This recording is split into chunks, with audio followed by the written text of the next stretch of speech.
Selidiki aku, lihat hatiku,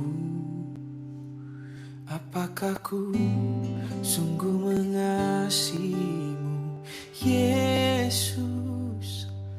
Kau yang Maha tahu dan menilai hidupku, tak ada yang tersembunyi bagimu. Selidiki aku, lihat hatiku, apakah ku sungguh mengasihimu, Yesus. Kau yang Maha tahu dan menilai hidupku, tak ada yang tersembunyi bagimu. Telah kulihat kebaikanmu yang tak pernah habis di hidupku. Ku berjuang sampai akhirnya kau dapati aku tetap setia.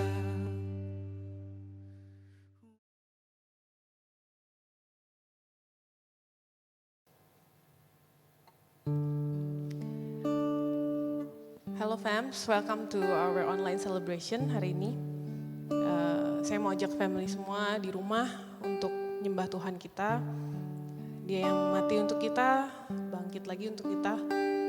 Dan saatnya ini, mari kita semua menyembah Dia dengan pujian.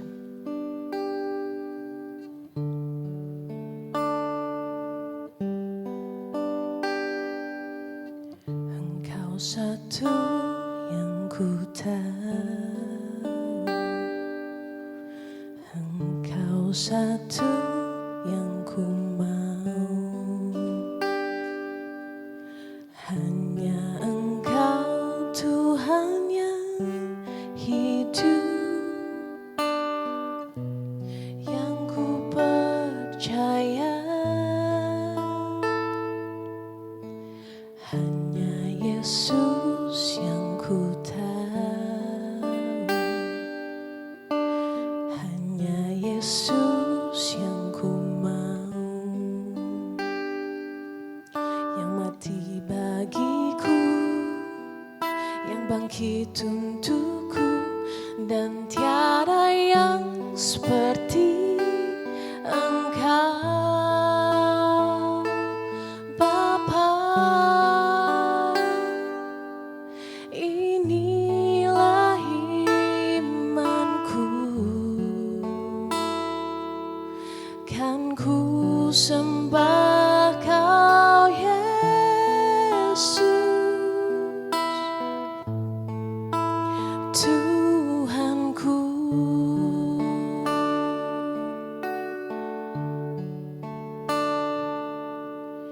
Hanya Yesus yang ku tahu, hanya Yesus yang ku mau, yang mati bagiku, yang bangkit untukku, dan tiada yang seperti Engkau, Bapa. Inilah imanku,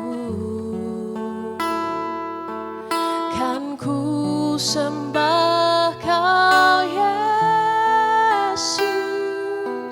Tuhan di hidupku, dan aku percaya untuk selamanya hanya Kau Tuhanku,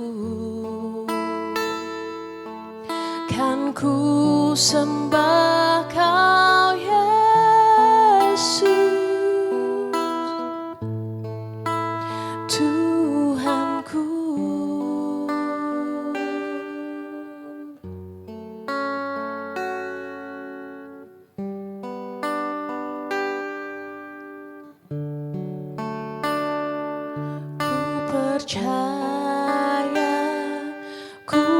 percaya Kaulah Tuhan. Ku percaya, ku percaya, ku percaya Kau Tuhan. Ku tinggikan, ku agungkan Yang mulia. Kaulah Tuhan. Ku tinggikan, ku agungkan Yang mulia. Kau Tuhan Bapa. Inilah imanku, kan ku sembah Kau Yesus, Tuhan di hidupku. Dan aku percaya untuk selamanya Kaulah yang ku sembah. Kan ku sembah Kau Yesus, Tuhanku.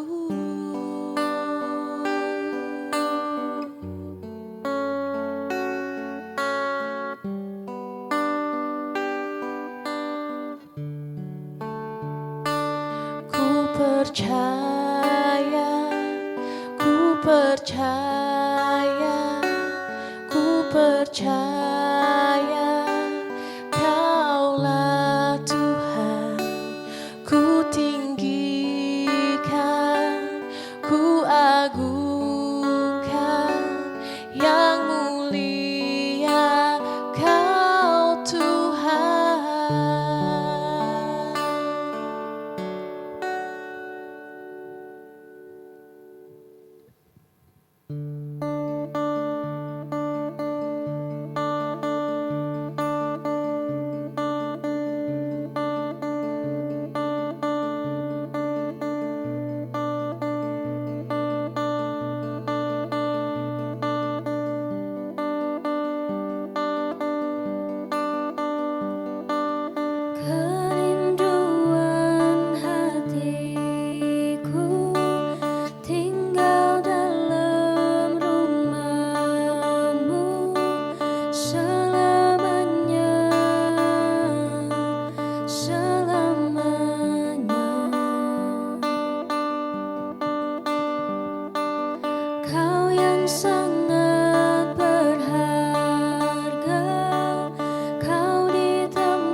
jalanku.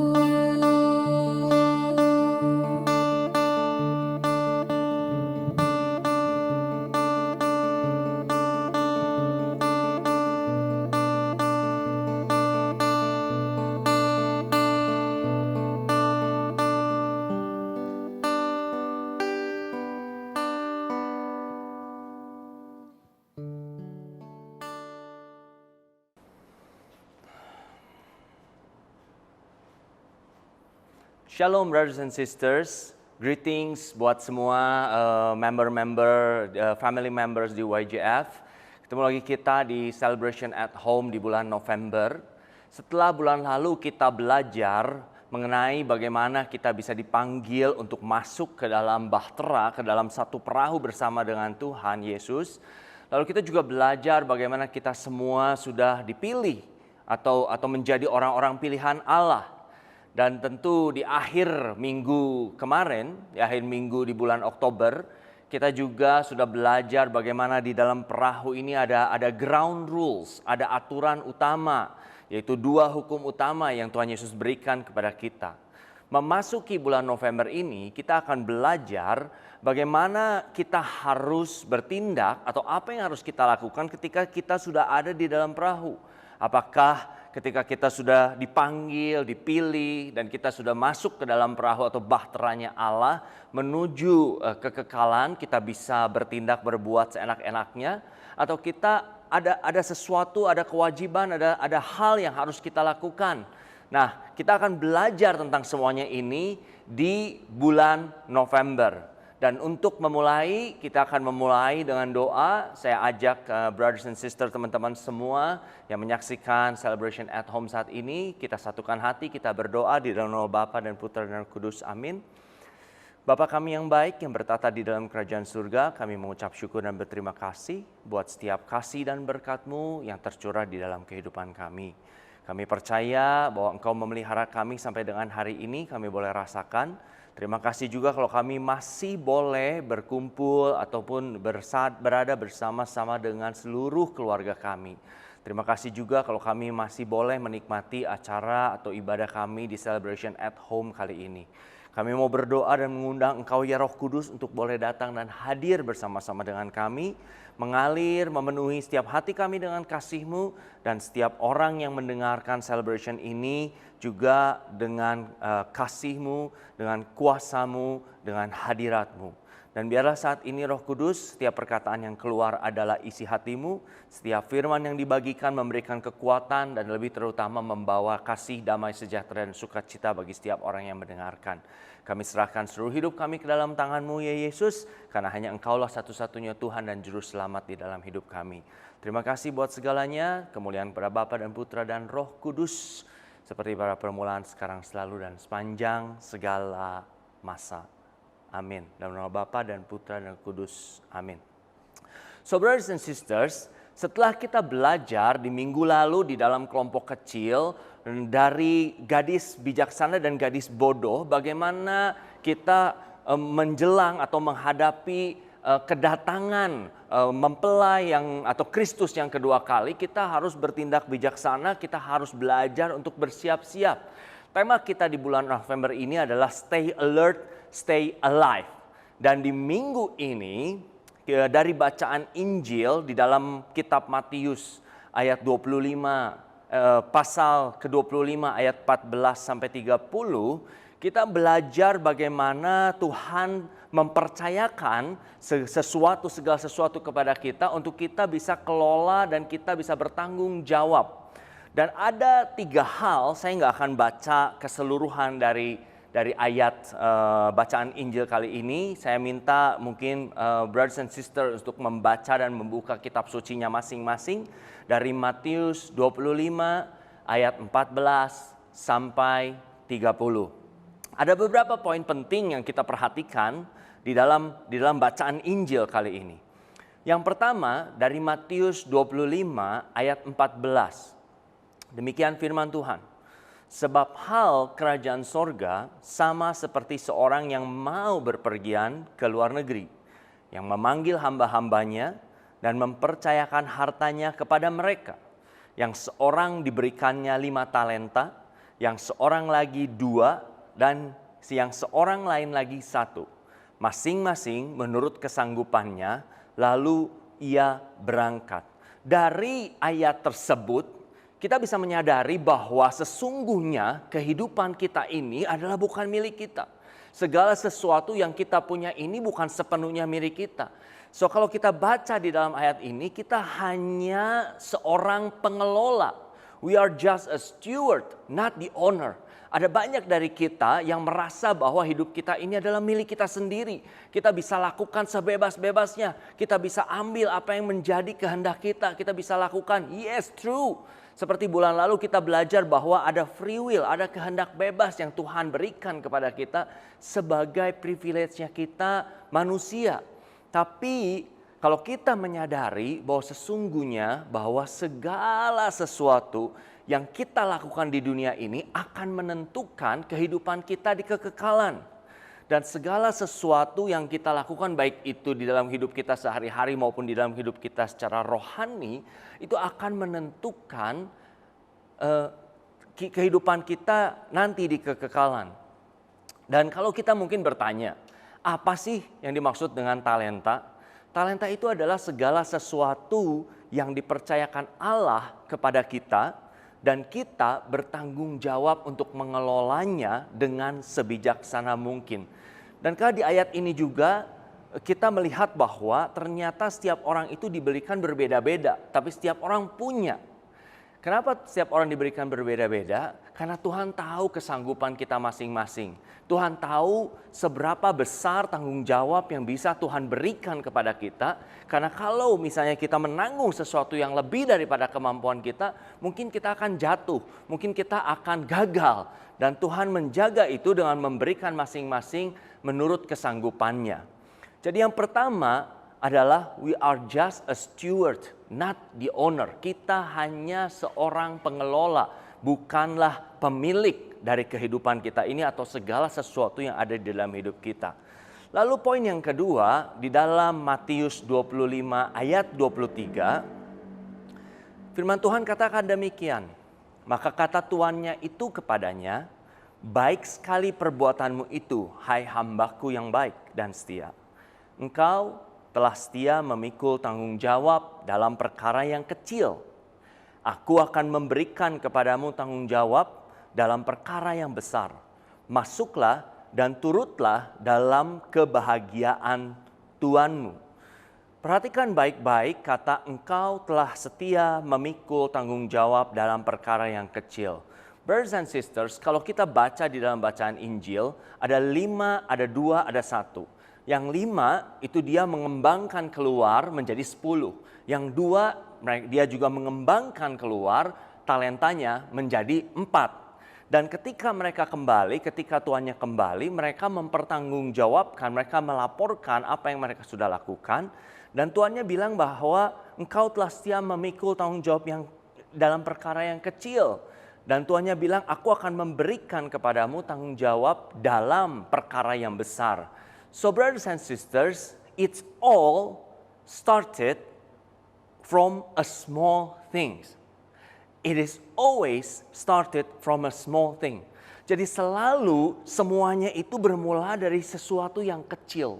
Ada banyak dari kita ingin langsung memiliki atau menggapai sesuatu yang besar. Ketika kita merasa bahwa Tuhan nggak mempercayakan sesuatu yang besar di dalam hidup kita, baik itu di pelayanan, baik itu di kehidupan sehari-hari, usaha, pekerjaan, hubungan, atau apapun itu, kita merasa kecewa sama Tuhan.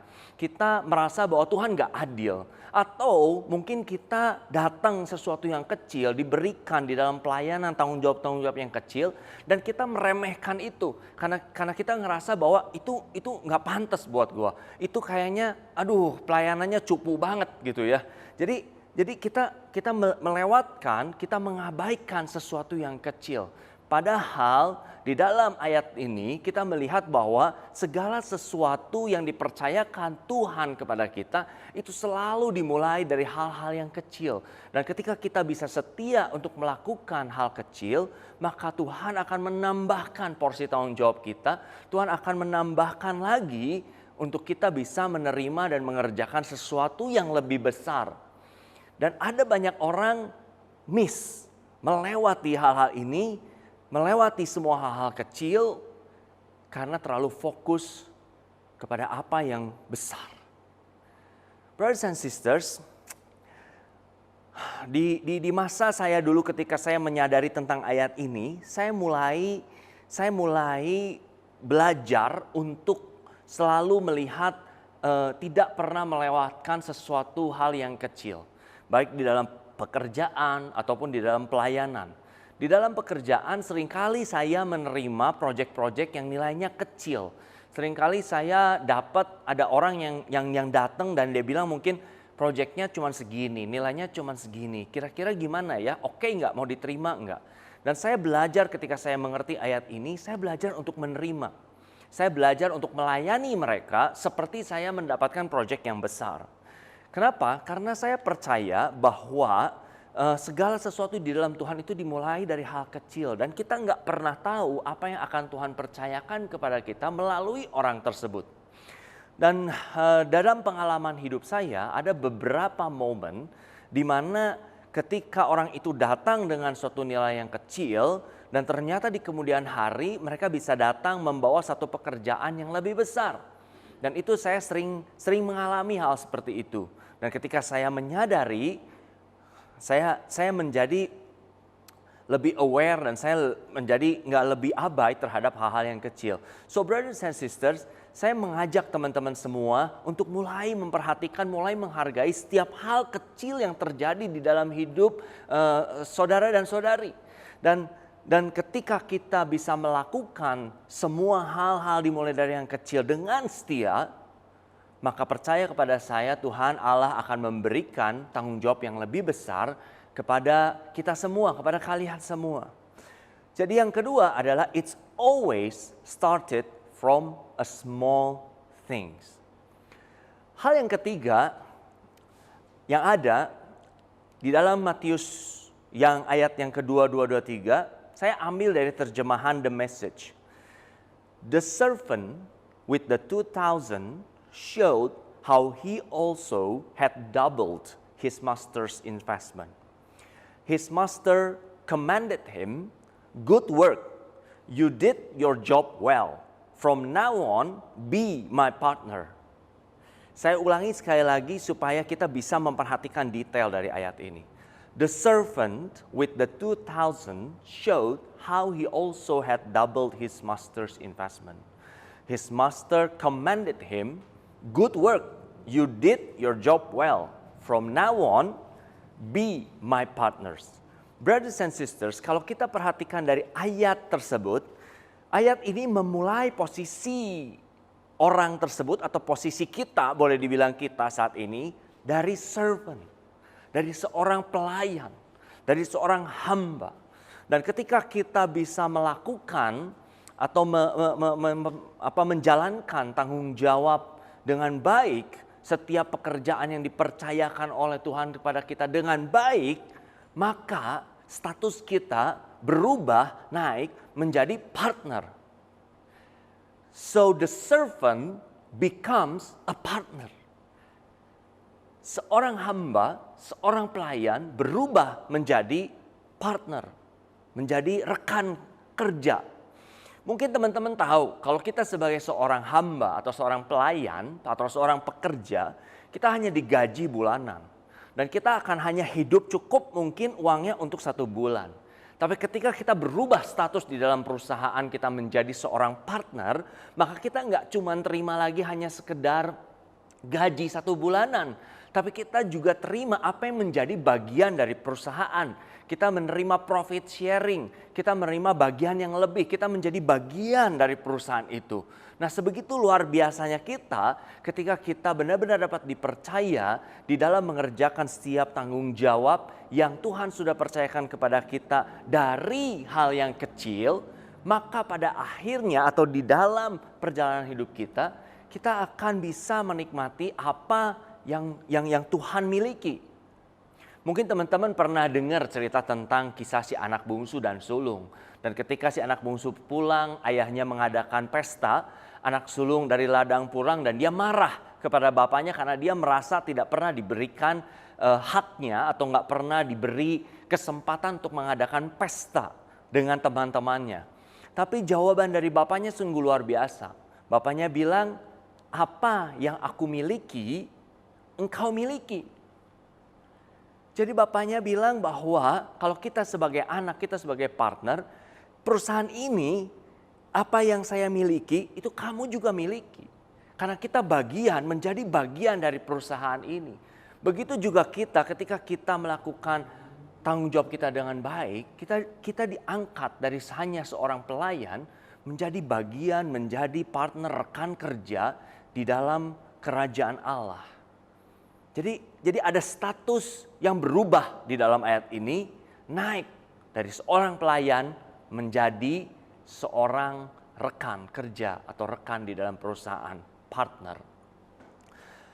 Lalu poin yang keempat, di dalam Matius 25 ayat 25, hamba yang punya 1 talenta bilang demikian. Karena itu aku takut dan pergi menyembunyikan talenta Tuhan itu di dalam tanah. Ini, terimalah kepunyaan Tuhan. Perhatikan kata takut, aku takut. Aku takut. So, di zaman Yesus pada saat itu, di zaman yang tidak pasti, menyembunyikan sesuatu yang berharga di dalam tanah, menguburkan sesuatu yang berharga di dalam tanah, itu bukanlah sesuatu hal yang gak biasa. Karena di zaman yang tidak pasti, mereka menyembunyikan sesuatu yang berharga itu di dalam tanah, menguburkannya, supaya gak ada orang lain yang tahu. Jadi dari analogi ini, saya percaya bahwa hamba ini, orang ini tahu apa yang diberikan oleh tuannya itu sesuatu yang berharga. Karena kalau misalnya dia nggak tahu itu sesuatu yang berharga, nggak mungkin dia kubur. So seringkali kita tahu bahwa Tuhan memberikan kepada kita segala sumber daya, resources itu berharga. Tapi kita takut untuk melakukannya, kita takut untuk menggunakannya.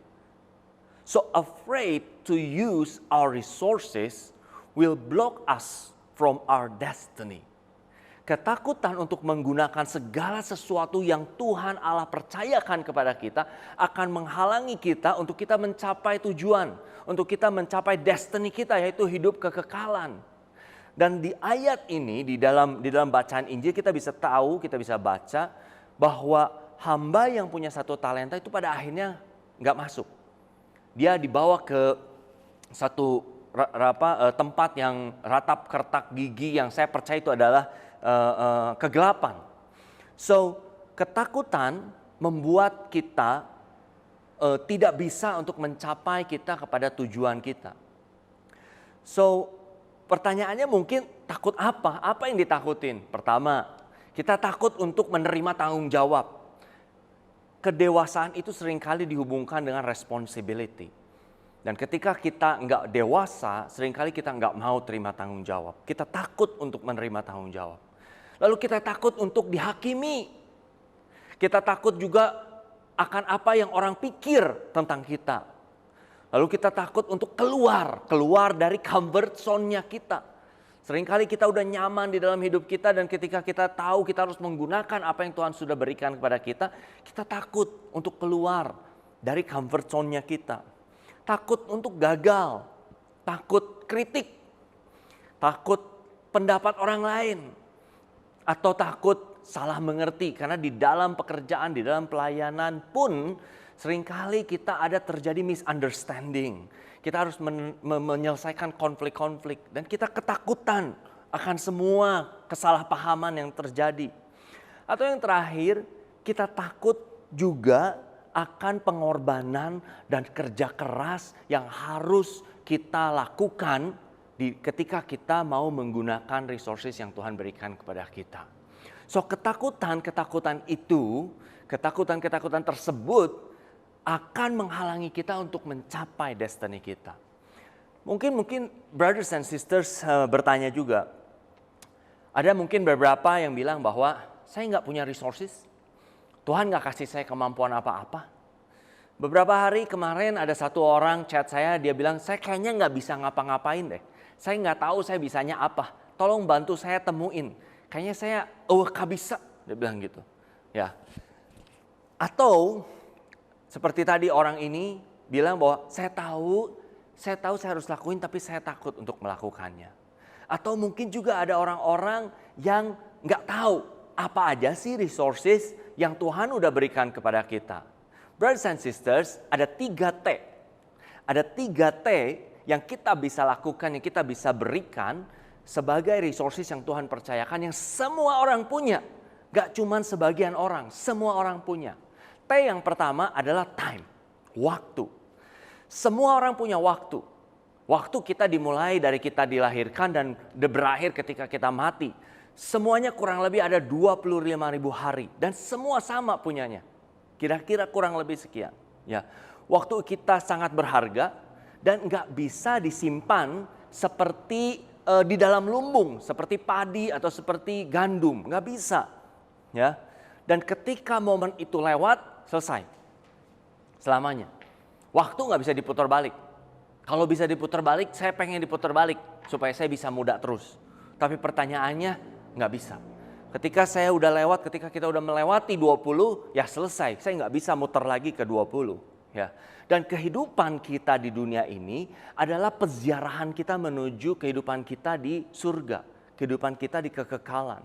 Dan setiap hari, setiap minggu, setiap bulan, dan setiap tahun kita harus secara progresif mempergunakan waktu kita di dalam perziarahan kita ini. Kita nggak bisa buang-buang atau sia-siakan setiap waktu yang Tuhan udah berikan kepada kita. Nah, apa sih yang kita bisa lakukan untuk dengan semua waktu kita sebagai rasa terima kasih kita kepada Tuhan? Yang pertama tentu adalah hubungan pribadi kita dengan Tuhan. Kita bisa berikan waktu kita untuk membangun doa pribadi atau hubungan pribadi kita dengan Tuhan.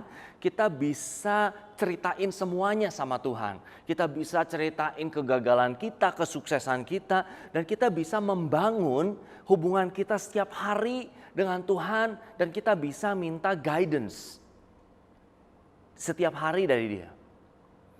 Jadi yang pertama adalah membangun doa atau hubungan pribadi. Yang kedua, kita bisa lakukan membaca kitab suci setiap hari. Kitab suci adalah manual book yang Tuhan berikan kepada kita manusia untuk kita bisa menjalankan hidup ini. Dan ketika kita baca ada tersimpan banyak rahasia-rahasia yang luar biasa. Dulu saya sangat malas baca kitab suci. Dan saya percaya ada banyak orang-orang Katolik yang juga mungkin kesulitan dan malas baca kitab suci. Saya seringkali bercanda begini dalam orang Katolik ini, saya seringkali bercanda begini. Ketika menikah, orang Katolik itu disuruh membawa benda-benda suci. Dan salah satu benda suci yang dibawa itu adalah kitab suci.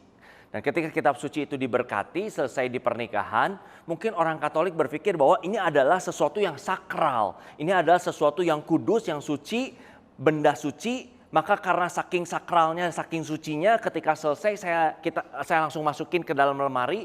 Dan saya nggak boleh keluarin karena kalau dikeluarin takutnya lecek. Sehingga banyak orang Katolik yang nggak baca, bukan karena mungkin mereka nggak mau baca, karena mereka takut benda sucinya rusak. Itu bercandaan saya aja sih sebenarnya. Tapi ketika saya mulai membaca, saya menemukan banyak rahasia-rahasia yang luar biasa yang membukakan di dalam hidup saya. Dan itu sangat penting dan kita harus meluangkan waktu kita untuk membaca kitab suci. Lalu yang ketiga adalah menggunakan waktu kita untuk membantu setiap pribadi atau organisasi atau komunitas. Misalnya teman-teman ada tergabung di YGF. Teman-teman bisa melihat sekitar apakah ada pribadi-pribadi yang perlu dibantu. Atau mungkin YGF memerlukan bantuan teman-teman. Ya, salah satu cara untuk menunjukkan kasih Allah kepada sesama adalah lewat dengan pelayanan. Lewat ministry. Ministry is showing God's love to others. Jadi ketika kita ingin menunjukkan kasih Allah kepada sesama, maka itu bisa diwujudkan lewat pelayanan. So menggunakan waktu kita untuk melayani orang lain, untuk membantu orang lain, itu adalah salah satu cara untuk kita bisa menggunakan resources, sumber daya yang Tuhan percayakan kepada kita, yang semua orang punya, yaitu waktu. T yang kedua adalah treasure. Treasure bicara tentang uang. Treasure bicara tentang harta. kita harus bisa menggunakan semua materials yang diberikan Tuhan kepada kita dengan sebaik-baiknya. Tidak melakukan sesuatu dengan harta kita, dengan apa yang kita miliki adalah salah.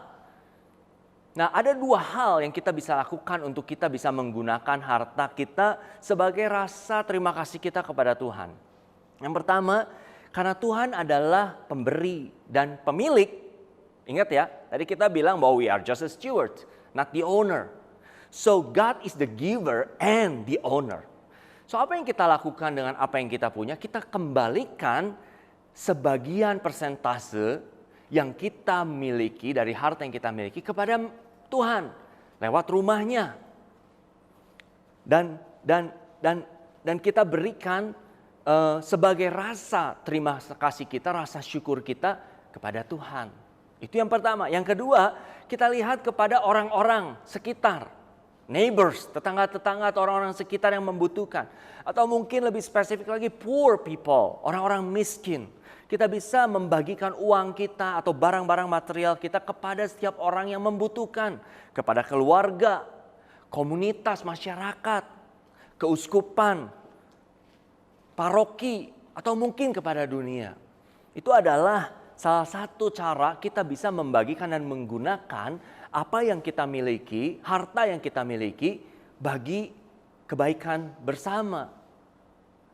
Santo Francis dari Assisi, Saint Francis of Assisi, mengatakan it is in giving that we receive. Di dalam memberi kita menerima. Ketika kita memberi, maka kita menerima. Dan ketika kita nggak belajar untuk memberi, maka tangan kita pun nggak bisa terbuka untuk menerima. So brothers and sisters, yang pertama adalah time. T yang pertama adalah time. T yang kedua adalah treasures atau harta. Lalu T yang ketiga adalah talent. Nah, talent ini bicara tentang kemampuan, skill, ability, experience, semua yang kita punya, semua yang Tuhan berikan. Dan semuanya itu sifatnya adalah spesifik. Semuanya itu sifatnya adalah khusus. Dan semua talenta, semua karunia yang Tuhan berikan kepada kita, itu adalah tanda kekuasa dan kebesaran Tuhan di dalam hidup kita. Jadi ketika kita menggunakan setiap talenta, setiap kemampuan, setiap pengalaman yang kita dapatkan untuk membantu orang lain, untuk menambahkan sesuatu kepada hidup orang lain, maka sesungguhnya kita sedang menunjukkan kepada mereka, kepada dunia, kuasa Tuhan dan kebesaran Tuhan di dunia ini.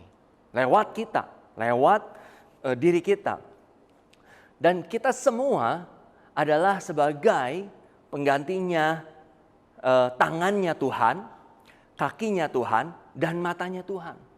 So kita harus mewakili Kristus ketika Dia sudah tidak ada lagi di dunia ini secara fisikal, secara real, secara nyata. Jadi kita harus melakukan setiap pekerjaan-pekerjaan yang Tuhan Yesus lakukan melalui kita kepada sesama. Ada banyak hal yang bisa dilakukan karena setiap orang unik. Dan bicara tentang keunikan ini, inilah yang kita bilang bahwa walaupun kita di dalam satu perahu, perahu itu punya satu tujuan yang sama, punya satu tugas yang sama. Dan setiap perahu, satu perahu ke perahu yang lain memiliki tujuan yang berbeda-beda tergantung Tuhan yang tentukan. Dan di dalam setiap perahu ini terdiri dari banyak orang, banyak pribadi-pribadi, banyak manusia-manusia. Dan setiap manusia diberikan Tuhan talenta, skill, atau karunia yang khusus. Dan setiap dari kita punya tugasnya khusus. Walaupun kita ada di dalam perahu yang sama.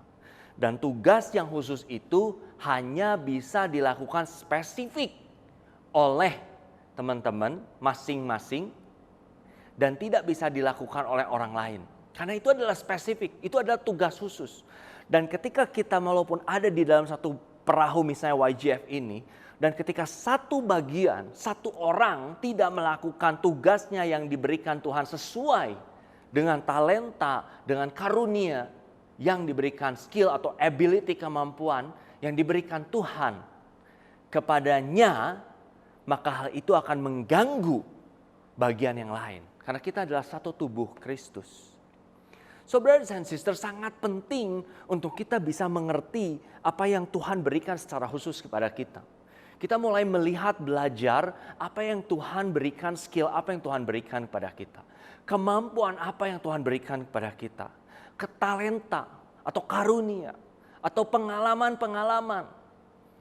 So seringkali kita menganggap ketika kita mengalami satu pengalaman yang buruk dan kita menganggap bahwa Tuhan jahat.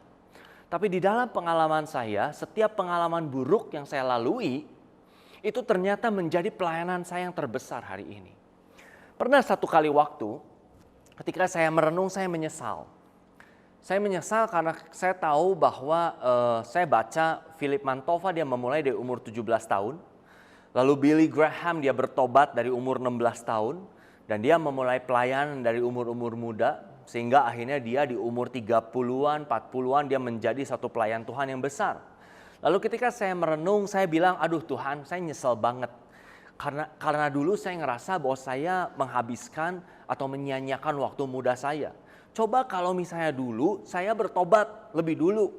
Di umur 16 atau 17 saya bertobat. Saya kerja buat Tuhan, saya menikmati ini. Maka mungkin sekarang saya udah gak tahu ya sampai mana gitu. Tapi di dalam perenungan saya ketika saya bicara seperti itu, Tuhan memperlihatkan bahwa kalau saya gak mengalami apa yang saya alami, hari ini saya gak punya pelayanan.